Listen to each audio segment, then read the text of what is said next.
Сәлеметсіздер ме? Бүгін сіздермен өзім қолданатын омега жайында, яғни iHerb-тен заказ беріп алдыратын омега-3 жайында бөліскім келіп тұр. Бұл видеода омега-3 балаға, немесе өзіңізге, немесе жолдасыңызға таңдау барысында, немесе жалпы айтқанда қандай омеганы ішкен дұрыстығы, яғни пайдасының болатындығы жайында айтылатын болады. Барлық ата-ана өз баласы үшін яғни қолынан келген барлығын жасайды. Яғни айтайын дегенім, витаминдер таңдау барысында да оның құрамына дұрыс мән беріп, соны алған дұрыс.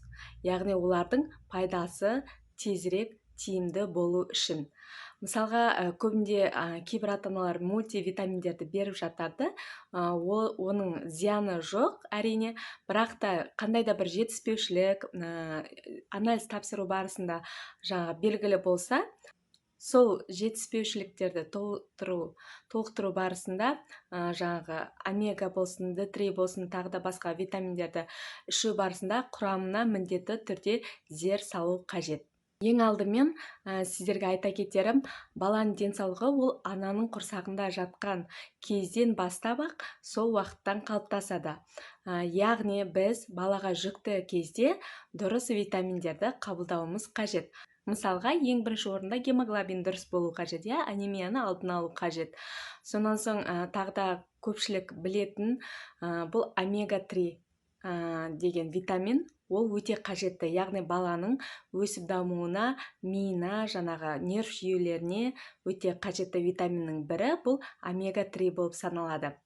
Мен өзім iHerb-тен негізгі алатын пайдалы, яғни жан-жақтан зерттеп, өзім уже қарап, таңдап алған өзімнің омега-3 мен сіздерге көрсетіп бөліскім келіп отыр. Бұл яғни iHerb-тегі Mother's DH деген омега-3 болып саналады. Неге бұл Mother's DH? Mother's бұл аналарға арналған. Яғни жүктілік кезінде және де емізу барысында да іше беруіңізге болады. Яғни бұл жерде DH-сы көп. Яғни балаға негізінде DH көп қажет болады. Ол мидың қалыптасуына, дұрыс қалыптасуына жүйесін, нерв жүйелеріне сондай дамуына әсер ететін бұл DH болып саналады. Ал EPA деген ол құрамындағы, омега-3-дің құрамындағы EPA, ол бізде жүрек қан тамырларын, жалпы жүрекке жақсы пайдасын тигізетін аминокислот па, сондай витаминнің омега-3-дің ішінде өзі негізгі екі основной болады, DH, EPA деген, соған қарап негізі сатып алады. Енді мен қазір DH-сына тоқталып өтетін болсам, себебі бізге балаға және де құрсақтағы балаға және ананың өзіне осы витаминдердің қажеттілігі жайында тоқталып өтемін. Бұл жерде сонан соң сіздерге жақыннан көрсететін боламын. Бұл жерде көріп тұрғандарыңыздай жалпы құрамында 1000 грамм бұл май бар. Омега соның ішінде 640, яғни DH-сы 500, EPA-сы 100 миллиграмм дейді. Айтайын дегенім, бұл жерде DH-ны көп болған жақсы, себебі ол құрсақтағы балаға да, анаға да өте жақсы әсерін тигізеді. Ал егер де сіз өзіңіздің жолдасыңызға, немесе жалпы жүрек қан тамырыңызға жүкті емес, былайша омега-3-ні қабылдағыңыз келсе, мен өзім сіздерге жалпы рекомендация дейді ғой, айтып өтетін осы жақсы EPA, DH. Яғни біз DH көп, құрамында көп болу, ол яғни жүкті әйелдер мен балаларға өте пайдасы мол. Ал EPA бұл ересектерге арналған, яғни құрамында EPA-ның көптігі болуы, бұл ересектерге арналған түрі болып саналады. Мысалға, мұндағы жерде 1200 грамм май бар, балықтың майы, соның ішінде омега-3 900 грамм. Яғни көріп тұрғандарыңыздай 50%-тен де жоғары, 70-80%-ін сол майдың осы омега-3 құрайды. Тек қана балықтың майы емес, бұл жерде омега-3-дің өзінің құрамы соның ішінде 900 миллиграммды алып тұр. Ал ол омега-3 айтып өткенде екіге бөлінеді негізгі, DH, EPA деген. Яғни бұл жерде EPA мөлшері көп, 647 миллиграмм, ал DH 253 миллиграмм болып келеді. Бұл бізге ересектерге арналған деп айттық. Ал енді мен өз балаларыма таңдау барысында 2-3 түрін алып көрдім, және де соның ішінде өзінің тоқталғаным, маған қатты ұнағаны, мысалға мынау қазір менің үлкен жаңағы 8 жастағы ұлым мен 6 жастағы қызымның қабылдайтыны Kids Smart компаниясының жаңа ДХ омега 3-дің ДХ түрі мен балаларыма беремін. Бұл жерде 1 жастан бастап та балаларға беруге болады, если олар дұрыс шайнай алса. Ішіндегісін қазір сіздерге ашып көрсетемін. Бұл жерде құрамына тоқталып өтетін болсам, жаңағы балықтың майы 500 миллиграмм, ал оның ішіндегі омега 3 200 миллиграммды құрайды. Бірақ та сол омега 3-дің ДХ-сы бұл жерде, яғни балаға керек мөлшері 133 миллиграмм, ал епасы 28. Көріп тұрғандарыңыздай, байқағаныңыздай, 133 ДХ бізге көп мөлшерде балаға керек нағыз құрамды жаңа омега 3-дің өте пайдалы түрі. Сіздерге қазір ашып көрсететін боламын. Бұл жерде ішінде құрамы мынандай болады, яғни балық тәрізді желатиннен жасалған, ішінде жаңағы май, балықтың майы, жаңағы омега 3-лер бар. Бұны 4 жастан жоғары балаларға күніне 2 штуктан, ал 1-ден 4 жасқа дейінге 1 штуктан қабылдауға болады. Және де мен 1 жастағы балам, жаңағы кішкентай, оған жаңағы жидкий түрін алдым, жаңағы шайнамайды деп, жаңағы қасықпен бере салам, жұтқыза салам деп, ең пайдалы деген құрамда ДХ-сы көп, қымбат, өте сапалы негізі омега 3-ді заказ беріп алдырттым. Мұнда белгілеп кететін боламын. Фотосын салып көресіздер, ол жерде ДХ-сы көп, жалпы құрамы өте жақсы. Бірақ та оны менің ұлым, ең кішкентай ұлым қабылдаған жоқ. Яғни оның дәмі де, иісі де ұнаған жоқ. Ішуден бас тартты. Басында 1-2 қасығын жылатып бергенем, сосын құсып тастайтындай, жаңағыдай состояниясы солай болды да, ішкісі келмей, бас тартып. Сонан соң құр енді босқа тастамайын, ақша ауаға кетпесін деп, үлкендеріне ішкізіп көрейін дедім. Олар да жаңағыдай ұнатқан жоқ. Сосын не керек, өзім ішіп көрейін дедім. Қалай екен де өзім де іше алған жоқпын, шыны керек, өзіме де ұнаған жоқ. Сонымен ол кетті. Ол да ашылғаннан кейін 3 айға ғана жарамды ма, сондай мерзімде болды. Сол үшін де срогы бітті. Короче, лақтыруға тура келді. Сонан соң іздеп, бер іздеп, жаңағы мармелад түрі де бар, басқа түрлері де бар ғой енді. Кейбіреулердің ақшасы қымбат, кейбіреулері арзан болғанмен, олардың құрамында ДХ-ның мөлшері аз. Бірақ рыбы жир дейді ғой, оның мөлшері көп болады. Ал ол бізге қажет емес, бізге в основном жаңағы рыбы жирдің, яғни омега 3 көбірек керек. Омега 3-дің ішіндегінің ДХ-сының көптігінің болуы маңызды болды мен үшін. Сонан соң мен жан-жақты іздей бастадым. Именно осы ахерте ішіндегі балаларға арналған жаңағы ДХ-ны іздей бастадым. Ішуге ыңғайлы деген сияқты 1 жастағы балаға. Сонан соң не керек, жаңағы іздестіріп таптым, оны алып көрдім, балама бердім, оған ұнады, ол спокойно шайнап, жаңағыда немесе жұтып қойылады. Ол сіздерге қазір көрсетейін, міне мынандай түрі, осы специально балаларға арналған компанияның осындай ненікі. Сосын өздеріңіз ахерттен қарасаңыздар болады.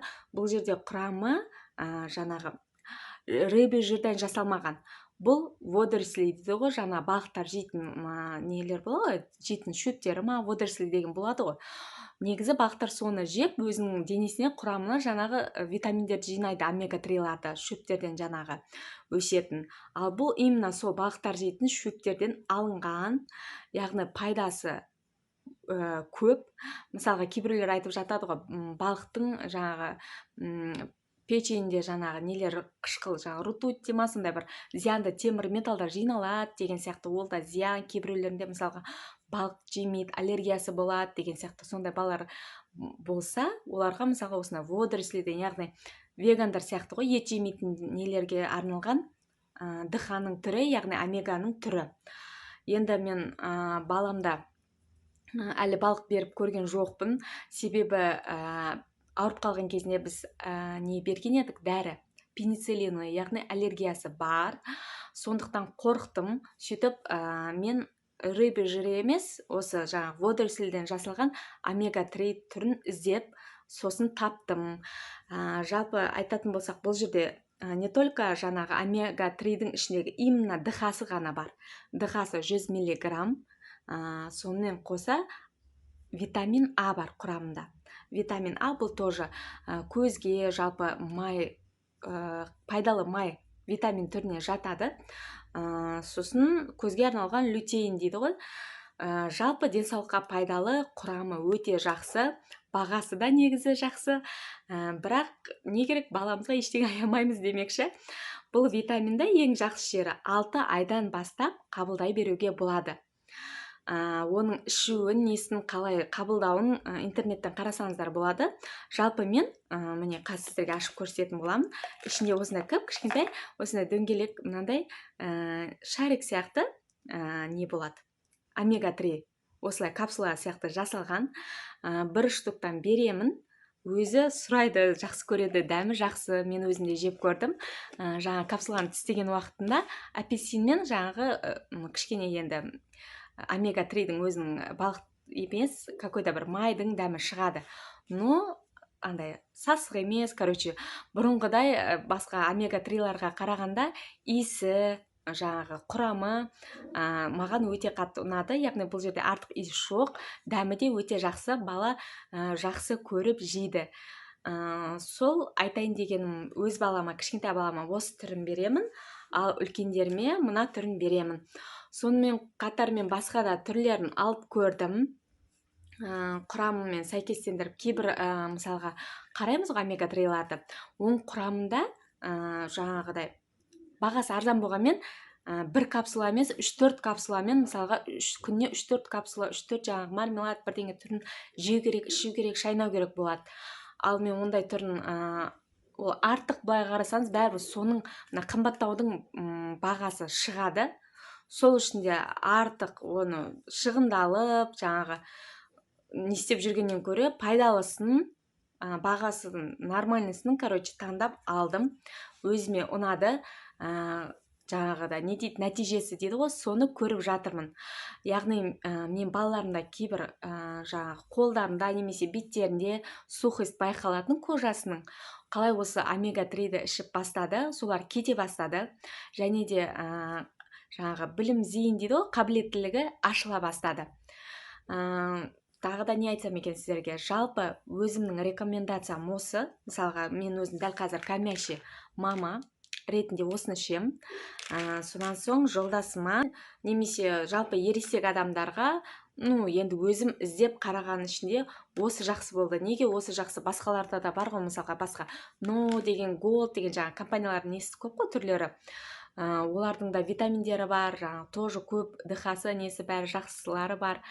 Бірақ білмеймін, мен өзіме осы несі ұнады құрамы, өйткені 1200 жаңағы рыбы жирдің ішінде 900-і омега-3-ді қамтиды. Яғни ең пайдалысы рыбы жирдің өзі ғана емес, оның ішінде құрайтын омега-3 құрамы болып саналады. Енді мен өз отбасым қабылдайтын жаңағы бөлістім, омеганың ішетін түрлерін. Сонымен қатар мен бұларды жайдан жай алған жоқпын. Жалпылама іздестіріп, қарастырып, тұрып таңдап алдым. Сонымен қатар тағы да басқа 1-2 түрін алған тұғымын. Мен үлкен балаларыма арнап, басқа да түрлерін көрейік, қалай екен, жалпы, может, басқасының дәмі мүмкін ұнайтын шығар, мүмкін, кішкене эксперимент болады ғой енді. Алып көрейін, қалай екен деп алып көрдім. Оларды видеода осында неде көрсетіп кететін боламын. Сол жерде құрамы жазылады, жаңағыдай жалпы қандай түсте екендігі жазылады. Оларды алдық, сол получается біткенше іштік. Сонан соң тағы да іздеп көрдім. Көңілім онша толған жоқ оларға, бірақ мүмкін кейбіреулерге ұнайтын шығар. Әр баланың организмі әртүрлі болады.